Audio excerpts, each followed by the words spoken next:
पड़ोसी राकेश के घर मना रहे जश्न का शोर सोनम के कानों में पिघले शीशे की तरह उतर रहा था। सारे खिड़की दरवाजे बंद कर कानों को कस कर दबाए वह अपना सिर घुटनों में छिपा कर बैठी थी।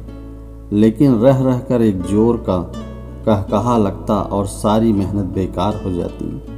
पास बैठे सोनम का पति सुमेश भरी आवाज़ में उसे दिलाता देते जुटा था, ऐसे हिम्मत मत हारो, ठंडे दिमाग से सोचो कि आगे क्या करना है। सुमेश के बहते आंसू सोनम की साड़ी और चादर पर आसरा पा रहे थे। बच्चों को दूसरे कमरे में टेलीविज़न देखने के लिए कह दिया गया था।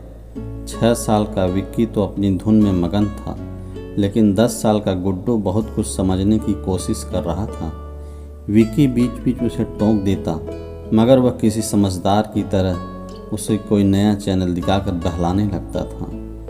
2 साल पहले तक सोनम की ज़िंदगी में सब कुछ अच्छा चल रहा था।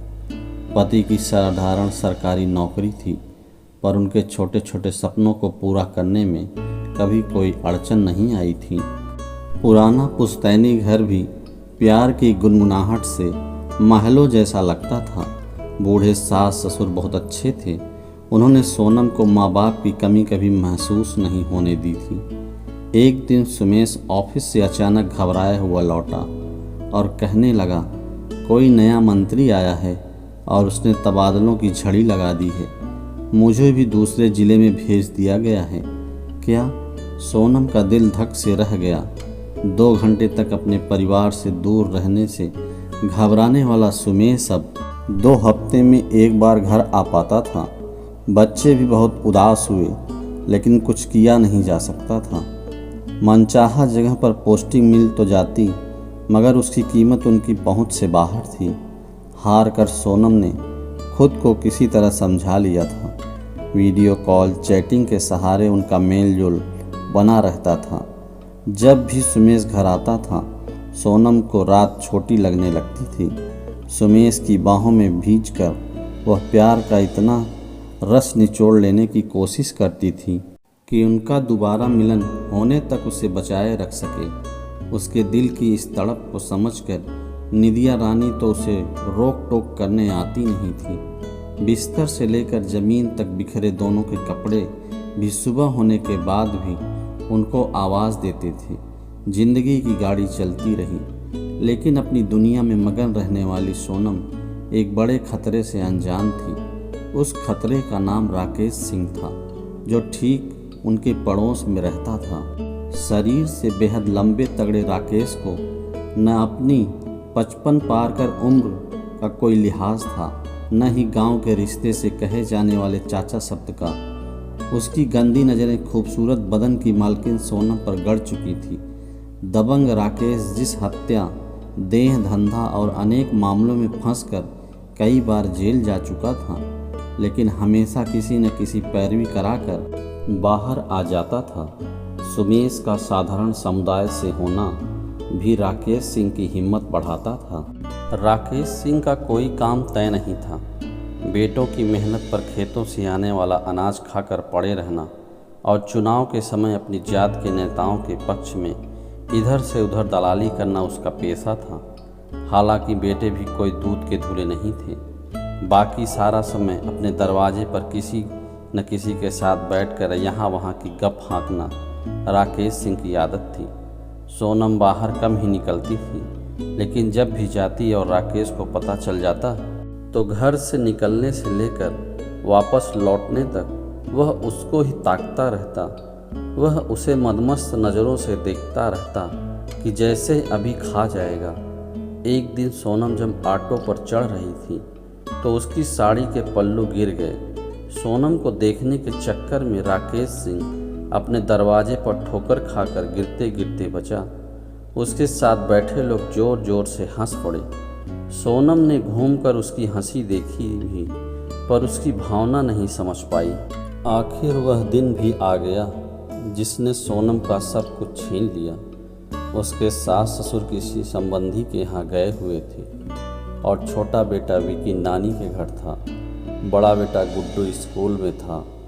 बाहर हो रही तेज बारिश की वजह से मोबाइल नेटवर्क भी खराब चल रहा था, जिसके चलते सोनम और सुमेश की ठीक से बात नहीं हो पा रही थी। ऊब कर उसने मोबाइल फ़ोन बिस्तर पर रखा और नहाने चली गई। सोनम ने दोपहर के भोजन के लिए दाल चावल चूल्हे पर पहले से ही चढ़ा दिए थे और नहाने के बीच में कुकर की सीटियां भी गिनती रहती थी। हमेशा की तरह उसका नहाना पूरा होते होते कुकर से अपना काम कर लिया। सोनम ने जल्दी जल्दी अपने बालों को और बदन पर तौलिया लपेटने बेडरूम से भागी आई। बालों को झटपट पोंछकर उसने बिस्तर पर रखे नए सूखे कपड़े पहनने के लिए जैसे ही अपने शरीर पर बंधा तौलिया हटाया कि अचानक दो मजबूत हाथों ने उसे पीछे से दबोच लिया। अचानक हुए इस हमले से बौखलाई सोनम ने पीछे मुड़कर देखा तो हमलावर राकेश सिंह था, जो छत के रास्ते उसके घर में घुस आया था और कमरे में पलंग के नीचे छिपकर उसका ही इंतजार कर रहा था। उसके मुंह से शराब की तेज गंध भी आ रही थी। सोनम चीखती इससे पहले कि किसी दूसरे आदमी ने उसका मुंह भी दबा दिया। वह जितना पहचान पाई उसके मुताबिक वह राकेश सिंह का खास साथी भूरा था और उम्र में राकेश सिंह के ही बराबर था। सोनम के कुछ सोचने से पहले ही दोनों उसे पलंग पर लिटाकर रखी हुई उसकी साड़ी से दोनों हाथ उसे बांध चुके थे। सोनम के मुंह पर भूरा ने अपना गमछा लपेट दिया था। इसके बाद राकेश ने पहले से तो कुछ देर तक अपनी फटी फटी आंखों से सोनम के जिस्म को ऊपर से नीचे तक देखता रहा, फिर उसके ऊपर झुकता चला गया। काफ़ी देर बाद हाँफता हुआ राकेश सिंह सोनम के ऊपर से उठा। भयंकर दर्द से जूझती पसीने से तरबतर सोनम सांस सांस चल रहे सीलिंग फैन को नम आंखों से देख रही थी।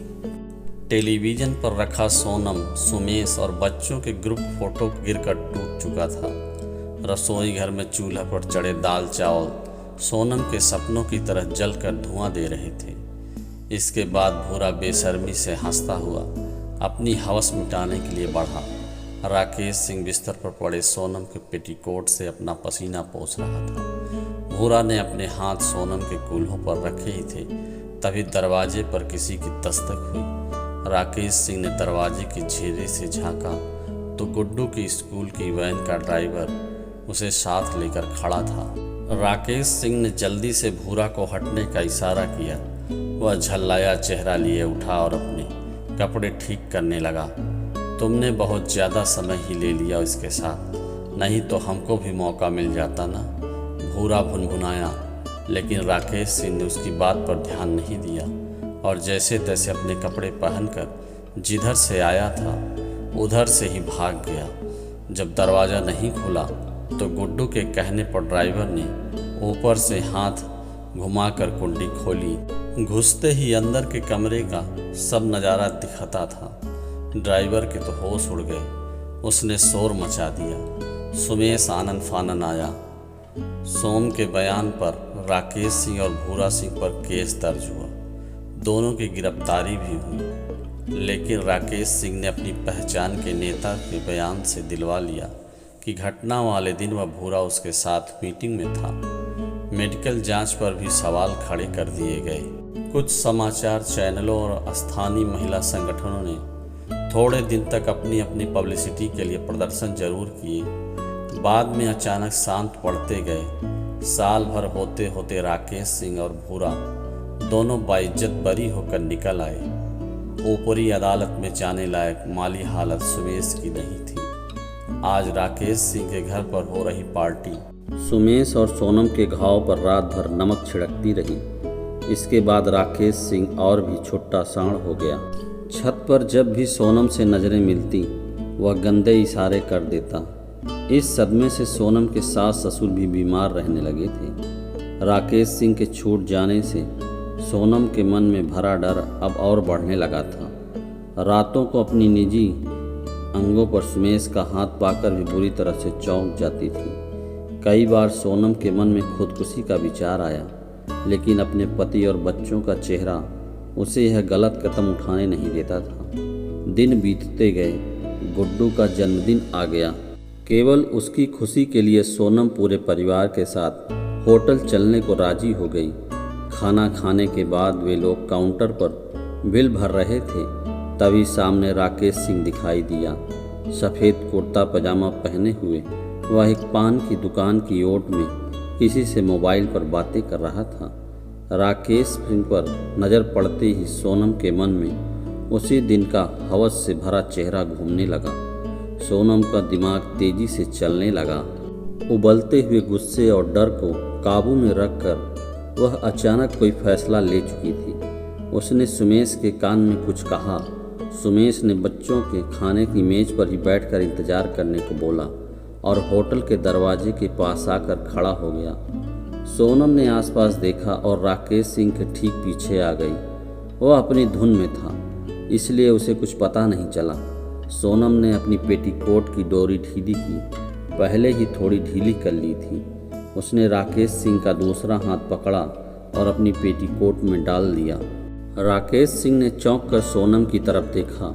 वह कुछ समझ पाता इससे पहले ही सोनम उसका हाथ पकड़ते रोने लगी और चिल्लाने लगी, अरे यह क्या बदतमीजी है, तुम्हारी हिम्मत कैसे हुई मेरे साथ ऐसी घटिया हरकत करने की। सोनम के चिल्लाते ही सुमेश होटल से भागा भागा वहां आया और उसने राकेश सिंह पर मुक्कों की बरसात कर दी। वह मारते मारते जोर जोर से बोल रहा था, राह चलती औरत के पेटीकोट में हाथ डालेगा तू। जिन लोगों ने राकेश सिंह का हाथ सोनम के पेटीकोट में घुसा देख लिया था, वे भी आग बबूला हुए उधर दौड़े और उसको पीटने लगे। भीड़ जुटी देख सुमेश ने अपने जूते से कई जोरदार वार राकेश सिंह के पेट पर किए और मौका पाकर भीड़ से निकल गया। जब तक कुछ लोग बीच बचाव करते, तब तक खून से लथपथ राकेश सिंह मर चुका था। जो सजा उसे बलात्कार के आरोप में मिलनी चाहिए थी, वह उसे छेड़खानी के आरोप में दिलवा दी थी।